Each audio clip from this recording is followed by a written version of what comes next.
So all right guys हामी जाँदैछौँ हाम्रो 60 लाखको बाइकमा international ride. So all right guys तपाईँहरूलाई थाहा नै छ कि हामी लङ टुर हिँड्ने भनेको चाहिँ 1 हप्ता भइसकेको थियो अनि बाइकहरू चाहिँ सर्भिस गर्नु थियो। अलिसाको बाइक चाहिँ मैले खोलखाल पारेर सर्भिस गरिसकेको थियो दाइ र म मिलेर। सो मोबिल देख्न सक्नुहुन्छ तपाईँहरूले होइन, अनि हाम्रो मोबिल पनि आइसकेको छ। ल त राम्रोसँग खुवाइदिनु यसलाई मर्री गरी कुदोस्। सो अलिसाको बाइक चाहिँ सर्भिसिङ गरेर मैले चाहिँ बाहिर धुन लगिरहेको थिएँ अनि स्टाफहरूले चाहिँ धोएर चाहिँ बाइक हुन्छ नि टिलिक्क पारिदिएको छ, देख्न सक्नुहुन्छ तपाईँहरूले चाहिँ भिडियोमा।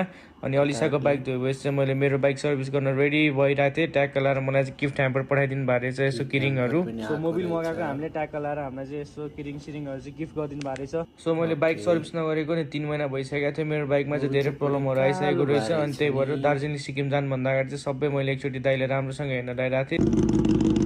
त्यतिमा अस्की आइपुगेँ ठ्याक्कै लाएर होइन। सो स्टाफ आइला भनेर चाहिँ मैले चाहिँ अनि कुकुर पनि नुहाइदिएँ ट्याग लाएर। देख्न सक्नुहुन्छ टिलिक्क भएको छ कुकुर चाहिँ एकदमै होइन। सो